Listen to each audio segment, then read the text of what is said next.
My relatives depended on my father to fund their lifestyle. So, when he died and left everything to me in his will, I cut off all financial support.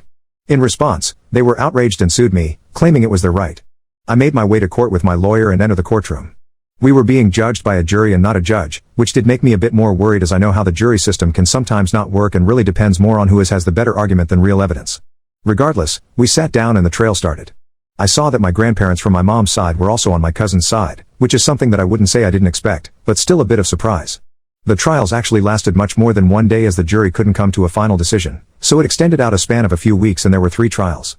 In the first trial, my cousin put forward his argument that the support money that was sent by my father to him was a promise by him, and that I didn't have the right to just take it away. They said that my father promised them the money until they could get back on their feet, which honestly at that point seemed like it would never happen.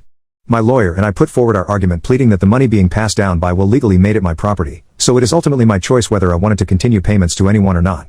The first trial went back and forth like this for a while until the jury finally came to the decision that this case could not be concluded in one trial and told us to ready up our arguments for the second trial.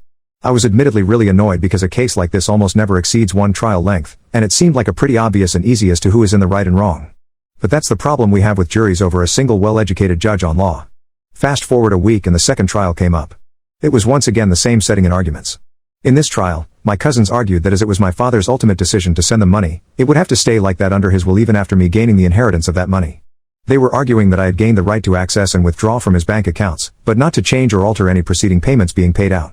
To me, this sounded like total bogus, but by the expressions on the jury candidate faces, it didn't seem like they shared the same opinion. The trial came to a conclusion pretty quickly with my lawyer giving a counterargument to my cousin's point and presenting basically the same stuff we put forward last time, just with more emphasis. The jury couldn't come to a conclusion again, so they set the date for another trial in a week. Once again, the third trial was pretty much the same series of events with another bogus argument for my cousin and us countering it and presenting our argument. The third trial, however, ended, but being the last as the jury decided that there would be no further trials and that we should come back the next day to hear the jury's final decision on this topic.